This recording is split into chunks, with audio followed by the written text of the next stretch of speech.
Hello students, इस video में हम डीएनए यानी कि डीऑक्सीराइबोन्यूक्लिक एसिड के स्ट्रक्चर और फिर उसके रेप्लिकेशन के प्रोसेस को स्टडी करेंगे।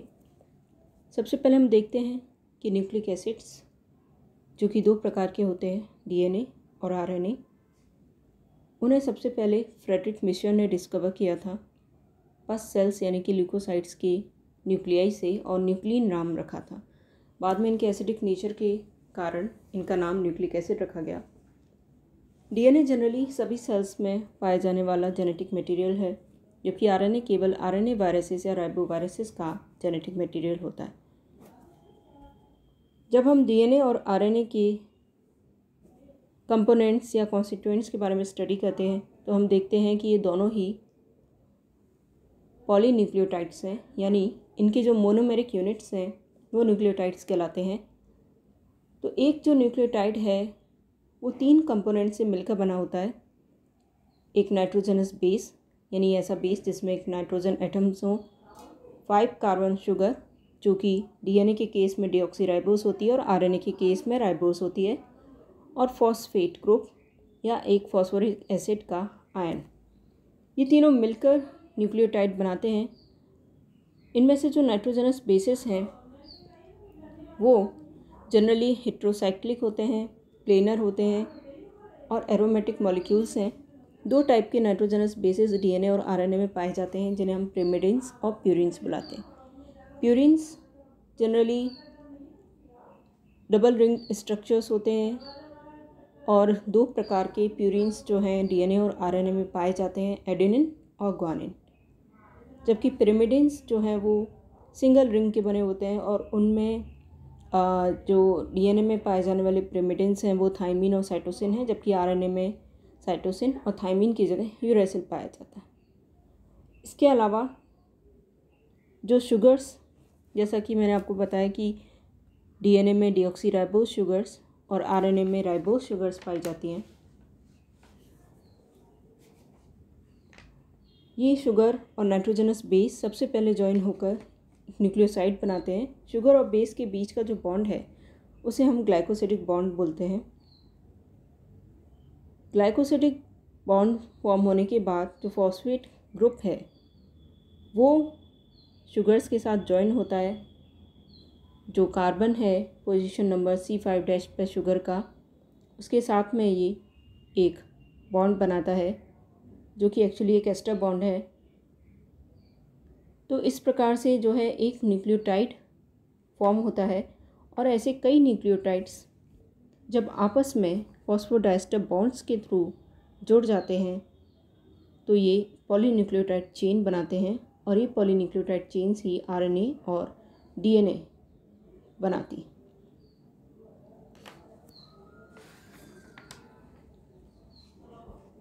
अब हम बात करते हैं डीएनए के स्ट्रक्चर की। तो डीएनए का स्ट्रक्चर या जो डबल हेलिकल मॉडल जो जनरली हम स्टडी करते हैं वो वाटसन एंड क्रिक ने 1953 में प्रपोज किया था। इन्होंने विल्किंस और फ्रैंकलिन के एक्सरे फोटोग्राफ्स जो कि उन्होंने डीएनए के लिए थे उनसे ये मॉडल वर्कआउट किया, और उन्हें इसके लिए 1962 में नोबेल प्राइज़ भी मिला था। तो वाटसन एंड क्रिक के मॉडल के अनुसार डीएनए जो है वो एक डबल हेलिक्स है। इसमें 2 पॉलीन्यूक्लियोटाइड चेन्स जो हैं वो एक दूसरे के अराउंड कॉइल्ड हैं और एक डबल हेलिकल स्ट्रक्चर जो है बनाती हैं। इसमें शुगर फॉस्फेट जो है बाहर की तरफ और नाइट्रोजन बेसिस अंदर की तरफ लगे होते हैं। दोनों चेन्स के नाइट्रोजन बेसिस जो आपस में कॉम्प्लीमेंट्री पेयर्स फॉर्म कर रहे हैं। एक चेन का प्यूरिन और दूसरे चेन का पिरिमिडिन जो है हाइड्रोजन बॉन्ड्स के द्वारा आपस में जुड़े रहते हैं। ये दोनों ही चेन्स एंटी पैरेलल होती हैं, यानी इनमें जो ओरिएंटेशन है वो दोनों का अपोजिट होता है। एक चेन अगर 5' to 3' डायरेक्शन में है तो दूसरी चेन का ओरिएंटेशन 3' to 5' डायरेक्शन में पाया जाता है। डीएनए डुप्लेक्स मॉडल जो कि वाटसन एंड क्रिक ने प्रपोज किया था वो एक राइट हैंडेड मॉडल है, जबकि जनरली बायोलॉजिकल वर्ल्ड में लेफ्ट हैंडेड मॉडल जैसे कि ZDNA भी देखने को मिलता है। तो कॉमन फॉर्म जो डीएनए की देखते हैं वो BDNA है, जो कि आप जो देख रहे हैं वो एक BDNA ही है। इसमें देखा जाए तो 2 लॉन्ग पॉलीन्यूक्लियोटाइड स्ट्रैंड्स जो हैं एक सेंट्रल एक्सिस के अराउंड कॉइल हो रखी हैं। स्ट्रैंड्स एंटी पैरेलल हैं, यानी कि इनकी जो ओरिएंटेशन है, मैंने बताया आपको डायरेक्शंस वो अपोजिट हैं। एक 5' to 3' डायरेक्शन में है चेन, तो दूसरी पॉलीन्यूक्लियोटाइड चेन 3' to 5' डायरेक्शन में। दोनों जो स्ट्रैंड्स हैं उनके बीच में जो नाइट्रोजन बेसिस हैं जो कि अंदर की तरफ है, उनके बीच में बेस पेयरिंग पाई जा रही है। हाइड्रोजन बॉन्ड्स की पेयरिंग होती है, हाइड्रोजन बॉन्ड्स फॉर्म होते हैं जो कि एडेनिन और थायमिन के बीच में 2 होते हैं, जबकि ग्वानिन और साइटोसिन के बीच में ये 3 हाइड्रोजन बॉन्ड्स देखने को मिलते हैं। इसके अलावा यहाँ पे 2 प्रकार की ग्रूव्स देखने को मिलती हैं, एक मेजर ग्रूव होती है और एक माइनर ग्रूव है।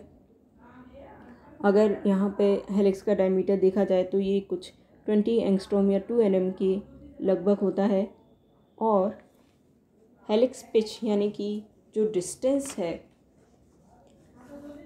एक पॉइंट से दूसरे पॉइंट के बीच में वो 33.2 एंगस्ट्रॉम के करीब आता है, यानी कि एक जो कंप्लीट 360 डिग्री का टर्न है उसका डिस्टेंस 33.2 एंगस्ट्रॉम है, और उस पूरे टर्न में या हेलिकल कॉइल में कुल 10.4 बेस पेयर्स जो हैं वो लगे होते हैं, और हर बेस पेयर के बीच का डिस्टेंस जो है इसलिए 3.32 एंगस्ट्रॉम के लगभग होता है। तो ये डीएनए का जनरल स्ट्रक्चर है बीडीएनए का, जो कि डीऑक्सीराइबोन्यूक्लियोटाइड्स की जो 2 चेन्स हैं उनसे मिलकर ये बना होता है। जो दूसरे प्रकार का डीएनए होता है जैसे कि लेफ़्ट हैंडेड जेड डीएनए, उसमें जो डायमीटर होता है वो 18 एंगस्ट्रॉम के लगभग होता है, यानी कि इससे काफ़ी कम है बी फॉर्म से। वो जेड फॉर्म जो है लेफ़्ट हैंडेड होती है, उसमें 2 बेस पेयर का एक रिपीटिंग यूनिट पाया जाता है, और जनरली साइटोसिन और ग्वानिन रिच सेगमेंट्स जो है जेड डीएनए फॉर्म करते हैं। जेड डीएनए की फॉर्मेशन डिपेंड करती है हाई सॉल्ट कंसनट्रेशंस पे, जो कि उसकी स्टेबिलिटी के लिए आवश्यक होते हैं। यहाँ पे आप देख सकते हैं जो दोनों पॉलीन्यूक्लियोटाइड चेन्स हैं उनके बीच में जो नाइट्रोजन बेसिस हैं, साइटोसिन एक तरफ ग्वानिन, वो आपस में 3 हाइड्रोजन बॉन्ड्स बना रहे हैं। इसी तरह एडेनिन और थायमिन आपस में 2 हाइड्रोजन बॉन्ड्स के द्वारा जुड़े होते हैं।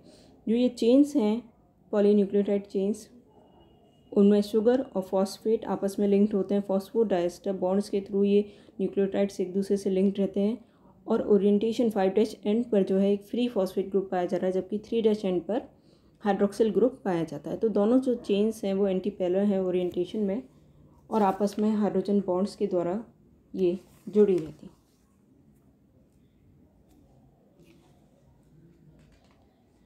क्योंकि ये जो बेस पेयरिंग है ये स्पेसिफिक होती है, यानी एडेनिन और थायमिन ये आपस में जुड़ेंगे और साइटोसिन ग्वानिन के साथ में पेयरिंग करेगा, तो इनको इस पेयरिंग को हम कॉम्प्लीमेंट्री बेस पेयरिंग भी बुलाते हैं।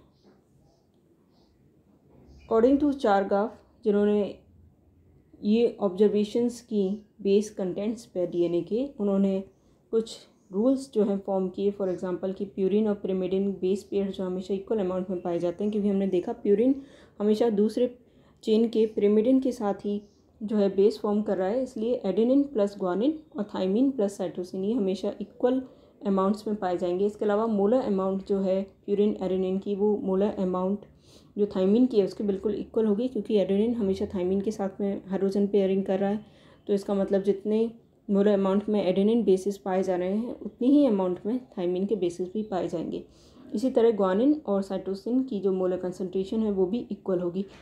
शुगर, डीऑक्सीराइबोस और फॉस्फेट जो है वो भी इक्विमोलर प्रोपोर्शंस में पाए जाते हैं, और जो रेशियो है A+T/G+C का वो एक स्पीशीज़ के लिए कांस्टेंट रहता है। उसको यूज़ किया जा सकता है सोर्स ऑफ डीएनए आइडेंटिफाई करने के लिए।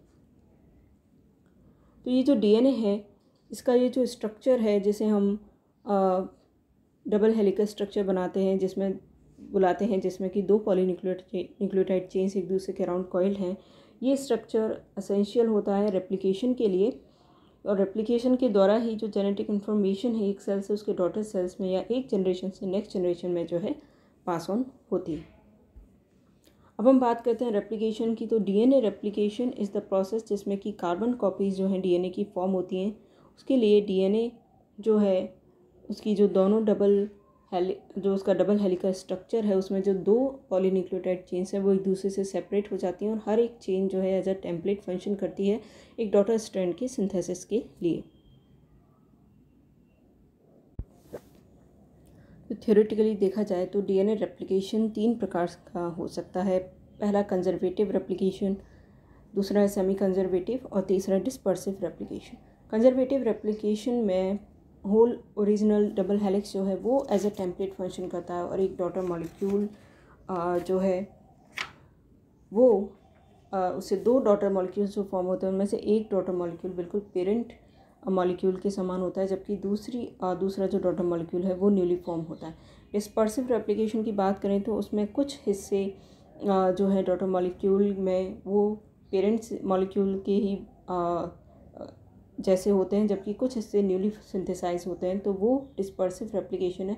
लेकिन जो रेप्लिकेशन देखा जाता है डीएनए में वो सेमी कंजर्वेटिव मैकेनिज्म के द्वारा होता है, यानी कि जो दोनों स्ट्रैंड्स हैं पेरेंटल स्ट्रैंड्स वो सेपरेट होती हैं और हर एक strand as a template function करती है एक नए स्ट्रैंड की सिंथेसिस के लिए। सो जो बनने वाले जो 2 कॉपीज़ हैं डीएनए मॉलिक्यूल की उनमें से एक स्ट्रैंड जो है वो न्यूली सिंथेसाइज होती है और एक स्ट्रैंड बिल्कुल पेरेंटल स्ट्रैंड होती है। तो इसी को हम सेमी कंजर्वेटिव रेप्लिकेशन बुलाते हैं, क्योंकि हाफ जो है पेरेंटल मॉलिक्यूल का वो यहाँ पे कंजर्व हो रहा है। तो इस रेप्लिकेशन सेमी कंजर्वेटिव मैकेनिज्म के द्वारा होता है। इसको प्रूव करने के लिए मीजल्सन और स्टेल ने एक एक्सपेरिमेंट किया था। इस एक्सपेरिमेंट में उन्होंने ई कोलाई सेल्स के कल्चर में ऐसे अमोनियम सॉल्ट्स ऐड किए जो कि हैवी नाइट्रोजन रखते थे और हैवी नाइट्रोजन आइसोटोप जो है फिर उनके नाइट्रोजन बेसिस में इनकॉर्पोरेट हो गया। जब ऐसे सेल्स को सेंट्रिफिकेशन में या इक्विलिब्रियम डेंसिटी ग्रेडियंट सेंट्रिफिकेशन द्वारा जो एनालाइज किया गया तो उन्हें एक बैंड प्राप्त हुआ जो कि शो करता है कि जो दोनों ही डीएनए स्ट्रैंड्स हैं उनमें हैवी आइसोटोप जो है नाइट्रोजन के वो प्रेजेंट थे।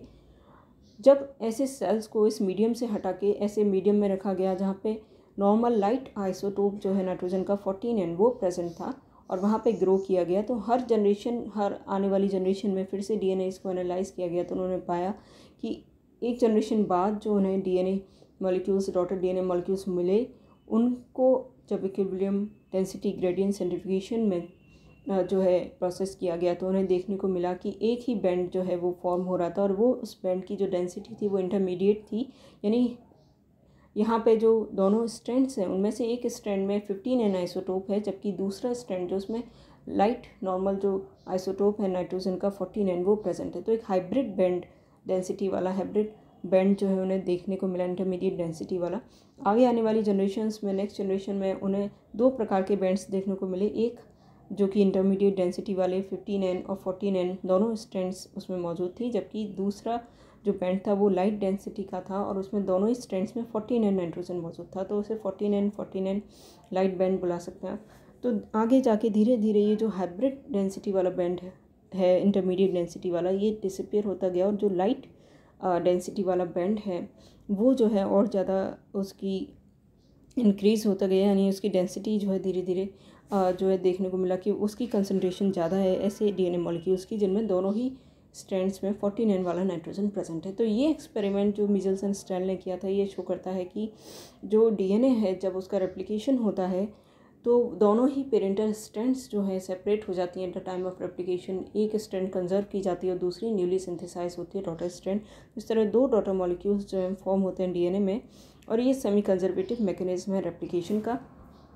आगे अगर हम बात करते हैं रेप्लिकेशन की तो प्रोकैरियोट्स और यूकैरियोट्स दोनों में ही ये रेप्लिकेशन जो है थोड़ा डिफर करता है। दोनों ही में जो है रेप्लिकेशन के कुछ पॉइंट्स पाए जाते हैं जहाँ से वो रेप्लिकेशन का प्रोसेस जो है शुरू होगा, उसको हम ओरिजिन ऑफ रेप्लिकेशन बुलाते हैं। तो डीएनए रेप्लिकेशन कभी भी रैंडम लोकेशन से स्टार्ट नहीं होता, बल्कि जो कुछ पर्टिकुलर साइट्स हैं जहाँ से वो शुरू होगा उनको हम ओरिजिन्स ऑफ डीएनए रेप्लिकेशन बुलाते हैं। और उस ओरिजिन से फिर ये जो डीएनए रेप्लिकेशन है वो 2 प्रकार से प्रोसीड कर सकता है। एक होता है यूनी डायरेक्शनल रेप्लिकेशन और एक है बाई डायरेक्शनल रेप्लिकेशन। तो यूनी डायरेक्शनल रेप्लिकेशन में जो ओरिजिन ऑफ रेप्लिकेशन है उस पॉइंट से रेप्लिकेशन सिर्फ एक ही डायरेक्शन में प्रोसीड करता है, रेप्लिकेशन फॉर्क बनती है वो एक ही डायरेक्शन में प्रोसीड कर रही है, इसी को हम यूनी डायरेक्शनल रेप्लिकेशन कहते हैं। जबकि बाई डायरेक्शनल रेप्लिकेशन में 2 रेप्लिकेशन फॉर्क्स हैं और ओरिजिन ऑफ रेप्लिकेशन से दोनों डायरेक्शंस में ये जो हैं आगे चलना शुरू करती हैं, एडवांस होती हैं। तो दोनों डायरेक्शंस में जब रेप्लिकेशन हो रहा है ओरिजिन ऑफ रेप्लिकेशन से, तो उसे हम बाई डायरेक्शनल रेप्लिकेशन बुलाते हैं। तो ज़्यादातर जो डीएनए रेप्लिकेशन है वो बाई डायरेक्शनल होता है, यानी दोनों डायरेक्शंस में प्रोसीड करता है अपोजिट डायरेक्शन में अब ओरिजिन ऑफ रेप्लिकेशन से। प्रोकैरियोटिक रेप्लिकेशन या फॉर एग्जांपल बैक्टीरिया में हम रेप्लिकेशन देखें तो वहाँ पे जो है एक सिंगल ओरिजिन ऑफ रेप्लिकेशन पाया जाता है, जहाँ से बाई डायरेक्शनली रेप्लिकेशन आगे बढ़ती है, और जो यूनिट फॉर्म होता है जब डीएनए रेप्लिकेशन का, उसे हम रेप्लिकॉन बुलाते हैं। तो बैक्टीरिया सेल्स में सिंगल रेप्लिकॉन फॉर्म हो रहा है, जबकि यूकैरियोट्स में एक से अधिक रेप्लिकॉन्स जो है वो फॉर्म हो सकते हैं। उनकी लेंथ भी बहुत छोटी होती है। बैक्टीरिया में जो क्रोमोसोम क्योंकि सर्कुलर होता है, उसमें जो है पूरे, अगर हम बैक्टीरियल जीनोम की बात करें ई कोलाई के स्पेशली, तो सिंगल रेप्लिकॉन होता है, तो उसे हम मोनोरेप्लिकॉनिक रेप्लिकेशन भी बुला सकते हैं। और जो यूकैरियोटिक सेल्स में, क्योंकि मैंने जैसा आपको बताया कि मल्टीपल रेप्लिकॉन्स फॉर्म होते हैं, तो उन्हें हम मल्टी रेप्लिकॉनिक रेप्लिकेशन भी बुला सकते हैं। बात करते हैं ई कोलाई में ओरिजिन ऑफ रेप्लिकेशन की, तो उसे हम ओरीसी नाम देते हैं, जो कि जनरली 245 बेस पेयर्स का बना हुआ एक स्ट्रेच है, जिसमें कुछ 9 सीक्वेंसेस के रिपीट्स और कुछ 13 सीक्वेंसेस के रिपीट्स जो हैं पाए जाते हैं, जहाँ से बेसिकली जो रेप्लिकेशन है वो स्टार्ट होनी शुरू होती है। तो रेप्लिकेशन प्रोसेस में जो सबसे पहले अगर हम देखें तो 3 प्रोसेसेस हम रिकॉग्नाइज कर सकते हैं, इनिशिएशन, इलोंगेशन और टर्मिनेशन। इनिशिएशन में रेप्लिकेशन शुरुआत हो रही है रेप्लिकेशन की, जो डीएनए का डबल हेलिक्स है वो सेपरेट होना शुरू करता है और एक प्राइमर का सिंथेसिस होता है। तो ये सब जो चीज़ें, ये सब जो इवेंट्स हैं वो इनिशिएशन वाले अब प्रोसेस में हम कंसिडर कर सकते हैं। इलोंगेशन के दौरान एक बार जब रेप्लिकॉन या रेप्लिकेशन फॉर्क जो है वो उस बन जाती है, तो उसमें जो एडवांसमेंट है, यानी नए न्यूक्लियोटाइड्स का जुड़ना शुरू होता है, और धीरे धीरे जो वो स्ट्रैंड है, डॉटर स्ट्रैंड, वो एक्सटेंड होना शुरू करती है, वो इलोंगेशन के अंदर आता है। टर्मिनेशन में जब पेरेंट मॉलिक्यूल का कंप्लीट रेप्लिकेशन हो जाता है, तो रेप्लिकेशन टर्मिनेट हो जाती है, यानी स्टॉप हो जाती है, तो वही टर्मिनेशन है। शुरुआत में जो इनिशिएशन हो या इलोंगेशन हो या टर्मिनेशन हो, इसमें अलग अलग प्रकार के जो प्रोटीन्स या एंजाइम्स हैं वो फंक्शन करते हैं। फॉर एग्जांपल ई कोलाई की बात करें तो वहाँ 20 से ज़्यादा डिफरेंट प्रोटीन्स हैं जो डीएनए रेप्लिकेशन में फंक्शन करेंगे। इन प्रोटीन्स को हम अलग अलग कैटेगरीज में बांट सकते हैं। इसमें से जो इनिशिएशन में इन्वॉल्व होते हैं उसमें प्रोटीन्स हैं DNA A, single strand DNA binding protein जिसे एसएसबी बुलाते हैं, हेलिकेज, इसके अलावा प्राइमेज, ये प्रोटीन्स इनिशिएशन में इन्वॉल्व रहते हैं। इसके अलावा इलोंगेशन में जो प्रोटीन्स इन्वॉल्व होते हैं वो होते हैं डीएनए पॉलीमरेज, डीएनए गायरेज और डीएनए लाइगेज। इसके अलावा टर्मिनेशन के दौरान जो प्रोटीन्स इन्वॉल्व रहते हैं ई कोलाई में, वो है टर्मिनस बाइंडिंग प्रोटीन। पहले हम बात करते हैं इनिशिएशन की, तो डीएनए का जो सिंथेसिस है, डीएनए का जो रेप्लिकेशन होना है, जिसमें parental strand as a template function करेगी, तो वो सबसे पहले उसका सेपरेशन, डबल हेलिक्स का एक दूसरे से जो चेन्स सेपरेट हों ये आवश्यक है, और उसके बाद जो ओरिजिन ऑफ रेप्लिकेशन है वहाँ से रेप्लिकेशन शुरू, उसके लिए सबसे पहले इम्पॉर्टेंट है कि एक आरएनए प्राइमर जो है उस टेम्पलेट से जुड़ा हो, जिसको डीएनए पॉलीमरेज एक्सटेंड कर सके उसमें न्यूक्लियोटाइड्स को ऐड करके। तो डीएनए हेलिकेज सबसे पहला वो प्रोटीन या वो एंजाइम है जो कि यहाँ पर फंक्शन करता है एक सिंगल स्ट्रैंड टेम्पलेट प्रोवाइड करने के लिए, यानी डीएनए हेलिकेज का फंक्शन है कि वो उस डबल हेलिक्स को जो है अनबाइंड करे और डीएनए टेम्पलेट्स को, डीएनए स्ट्रैंड्स को एक दूसरे से सेपरेट कर दें। तो ई कोलाई में जो हेलिकेज प्रोटीन जो पाया जाता है वो लेगिंग स्ट्रैंड टेम्पलेट से बाइंड होता है और 5' to 3' डायरेक्शन में मूव करता है जैसे जैसे रेप्लिकेशन आगे की ओर बढ़ता है। हेलिकेज के एक्शन के लिए एटीपी की आवश्यकता होती है, क्योंकि एटीपी की एनर्जी से ही वो हाइड्रोजन बॉन्ड्स को तोड़ता है और हेलिक्स को अनवाइंड करता है। इसके बाद जब हेलिक्स या जो दोनों स्ट्रैंड्स एक दूसरे से सेपरेट हो जाते हैं, तो उनसे single strand binding protein, SSB proteins आकर अटैच हो जाते हैं, ताकि उनको वापस से एक दूसरे से जुड़ने से रोका जा सके। तो एसएसबी प्रोटीन्स वो प्रोटीन्स हैं जो कि सिंगल स्ट्रैंड से साथ में बाइंड हो रहे हैं, ताकि जो स्ट्रैंड ऑलरेडी सेपरेटेड हो चुके हैं वो वापस में रीएनील ना हो सके। ई कोलाई में जो एसएसबी होता है वो एक टेट्रामर प्रोटीन होता है। इसके बाद जो फंक्शन है वो है प्राइमेज का। प्राइमेज ई कोलाई में आरएनए प्राइमर्स सिंथेसाइज करता है, यानी छोटे छोटे आरएनए प्राइमर्स। तो लीडिंग स्ट्रैंड पे एक ही बार आरएनए प्राइमर का सिंथेसिस होता है, फिर डीएनए पॉलीमरेज आके उसे एक्सटेंड करता है, जबकि लेगिंग स्ट्रैंड सिंथेसिस के दौरान आरएनए प्राइमर्स बार बार सिंथेसाइज किए जाते हैं। जब भी एक ओकाजाकी फ्रेगमेंट बनना शुरू होगा तभी आरएनए प्राइमर का सिंथेसिस किया जाएगा प्राइमरीज द्वारा, और फिर उसे जो है डीएनए पॉलीमरेज एंजाइम इलोंगेट करेगा।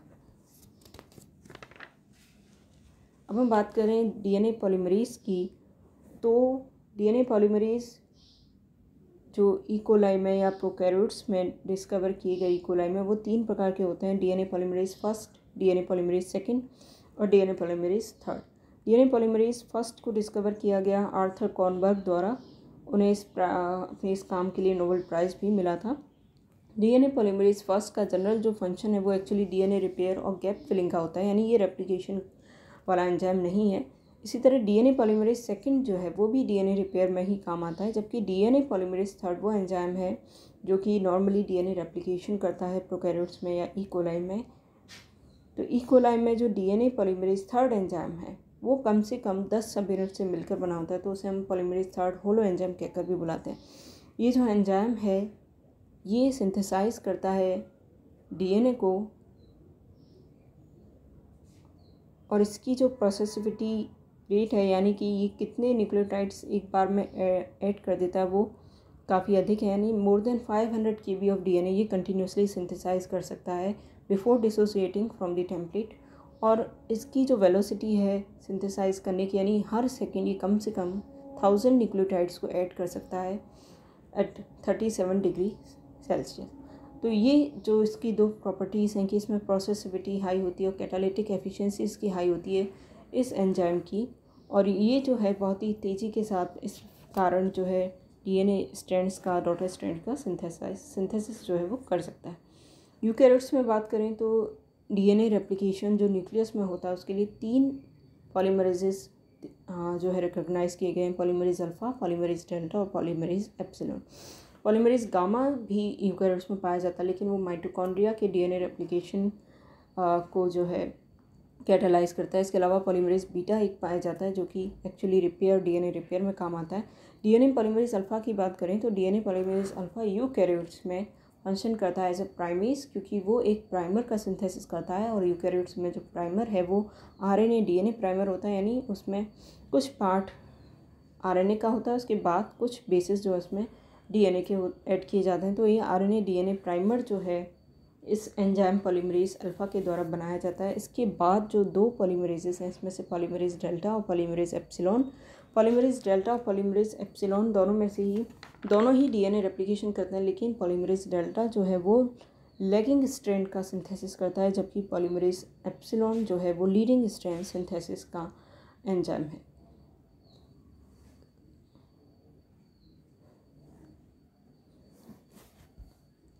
तो इसके बाद अगर हम देखें इलोंगेशन में, जब एक बार रेप्लिकेशन फॉर्क फॉर्म हो जाती है, ओरिजिन ऑफ रेप्लिकेशन से दोनों स्ट्रैंड्स जो हैं हेलिकेज द्वारा अनबाइंड कर दिए जाते हैं, सेपरेट कर दिए जाते हैं और प्राइमर फॉर्म हो जाता है, तो डीएनए पॉलीमरेज एंजाइम्स जो हैं, DNA polymerase third holo enzyme जो कि बैक्टीरिया में है, और डीएनए पॉलीमरेज डेल्टा या डीएनए पॉलीमरेज एप्सिलॉन जो कि यूकैरियोट्स में है, ये इस डीएनए चेन को इलोंगेट करने का काम करते हैं। Elongation is nothing but simply यहाँ एक न्यूक्लियोटाइड का जो है एडिशन किया जाता है, और साथ में 2 हाई एनर्जी फॉस्फेट बॉन्ड्स में पर न्यूक्लियोटाइड यहाँ कंज्यूम होते हैं।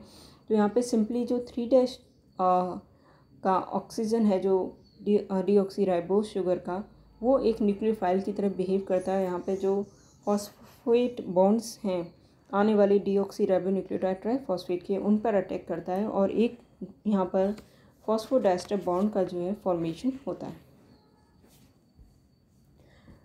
अब यहाँ पे बात करें तो किसी भी रेप्लिकेशन फॉर्क जो कि एक डायरेक्शन में चल रही है, उसमें 2 स्ट्रैंड्स को रिकॉग्नाइज किया जा सकता है। एक स्ट्रैंड इसमें से लीडिंग स्ट्रैंड कहलाता है, एक आप जैसा देख रहे हैं वो लेगिंग स्ट्रैंड कहलाता है। लीडिंग स्ट्रैंड हमेशा कंटिन्यूसली सिंथेसाइज किया जा सकता है, और एक सिंगल प्राइमर चाहिए होता है इसके लिए। ऐसा इसलिए पॉसिबल है क्योंकि रेप्लिकेशन हमेशा जो है 5' to 3' की डायरेक्शन में ही चलती है। तो जब 5' to 3' की डायरेक्शन में रेप्लिकेशन होती है तो लीडिंग स्ट्रैंड कंटिन्यूसली सिंथेसाइज किया जा सकता है, क्योंकि इसके लिए 3' एंड जो है वो कंटिन्यूसली अवेलेबल होता है इलोंगेशन के लिए, जबकि दूसरा जो पेरेंटल स्ट्रैंड है जब वो खुलेगा तो उसका जो उस पर जो रेप्लिकेशन होना है, तो जो 3' एंड है वो अवेलेबल नहीं हो पाता है, कंटिन्यूस एलोंगेशन इसलिए वहाँ पर नहीं हो पा रहा है। तो लीडिंग स्ट्रैंड कंटिन्यूसली ग्रो करती है, जबकि जो लैगिंग स्ट्रैंड है उसमें क्योंकि प्राइमर जो है हर बार बार बार बनाया जाता है, उसके 3' एंड को फिर एलोंगेट किया जाता है, फिर जैसे ही हेलिक्स ओपन होता है फिर दोबारा से प्राइमर बनता है और दोबारा से जो है उसको एलोंगेट किया जाता है। तो इस तरह छोटे छोटे फ्रेगमेंट्स में लीडिंग स्ट्रैंड का लैगिंग स्ट्रैंड का सिंथेसिस किया जाता है। ये जो फ्रेगमेंट्स हैं ये ओकाजाकी फ्रेगमेंट्स कहलाते हैं और इनकी लेंथ जो है ई कोलाई में 1000 to 2000 न्यूक्लियोटाइड्स हो सकती है, जबकि ये 100 से 200 न्यूक्लियोटाइड लॉन्ग होते हैं यूकेरियोटिक सेल्स में। तो इस प्रकार का जो रेप्लिकेशन है जिसमें एक स्ट्रैंड जो है क्योंकि इसका 3' एंड ओपन है एलोंगेशन के लिए, वो कंटिन्यूसली सिंथेसाइज किया जा रहा है, जबकि जो दूसरी स्ट्रैंड है लैगिंग स्ट्रैंड, क्योंकि एक बार में जो है इसका 3' एंड जो अवेलेबल नहीं हो पाता, उसे बार बार जो इसमें प्राइमर बनता है बार बार उस फ्रेगमेंट को एक्सटेंड किया जाता है, तो उसे हम सेमी डिसकंटिन्यूस रेप्लिकेशन भी बुलाते हैं।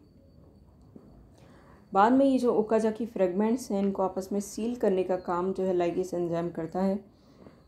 तो हर ओकाजाकी फ्रेगमेंट का जब फॉर्मेशन पूरा हो जाता है तो सबसे पहले आरएनए प्राइमर को रिमूव किया जाता है, जो कि डीएनए पॉलीमरेज फर्स्ट का काम है, क्योंकि उसमें 5' to 3' एक्सोन्यूक्लियस एक्टिविटी पाई जाती है। इसके अलावा डीएनए पॉलीमरेज फर्स्ट ही गैप्स को फिल कर देता है, जो भी आरएनए प्राइमर को रिमूव करने के बाद जो गैप्स रह गए हैं, उसके बाद जो है डीएनए लाइगेज इन सबको साथ में सील करके एक कंटिन्यूस स्ट्रैंड जो है वो बना देता है। ई कोलाई में लैगिंग स्ट्रैंड सिंथेसिस के दौरान, जैसा कि आपको पता है कि जो आरएनए प्राइमर है वो रिमूव किया जाता है डीएनए पॉलीमरेज फर्स्ट के दौरान, लेकिन यूकैरियोट्स में ऐसा कोई एंजाइम या ऐसा कोई पॉलीमरेज नहीं है जो कि 5' to 3' एक्सोन्यूक्लियस एक्टिविटी शो करता हो। इसलिए यहाँ पर जो है प्राइमर्स को रिमूव करने का जो काम है आरएनएज एच नाम का एंजाइम करता है, और लास्ट में जो एक लास्ट बॉन्ड जो रह जाता है राइबोन्यूक्लियोटाइड और डीऑक्सीराइबोन्यूक्लियोटाइड के बीच का, उसको FAN1 नाम का जो एंजाइम है फ्लैप एंडोन्यूक्लियस वो रिमूव करता है। इस प्रकार से ये जो रेप्लिकेशन है वो प्रोसीड करती है अनटिल द पॉइंट, जब तक कि टर्मिनेशन जो सीक्वेंस है या टर्मिनेशन पॉइंट जो है वहाँ तक नहीं पहुँच जाती है फॉर्क।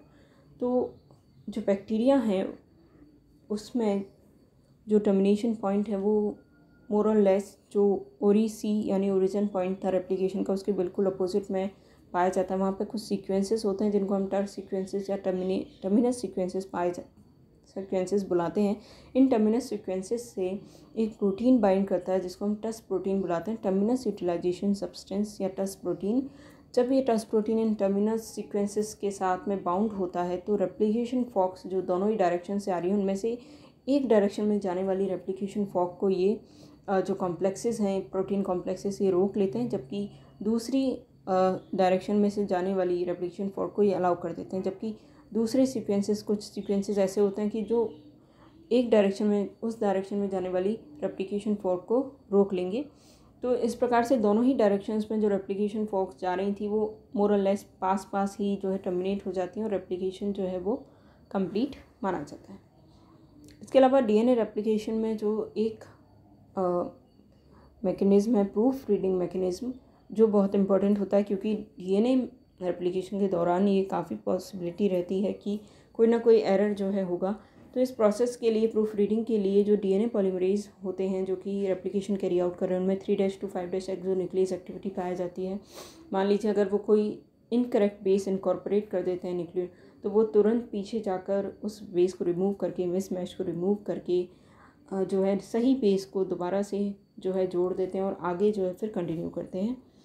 तो ये जो है प्रूफ रीडिंग मैकेनिज़्म है जिसके द्वारा डीएनए रेप्लिकेशन के दौरान जनरली जो एरर्स हैं उनको रोका जाता है।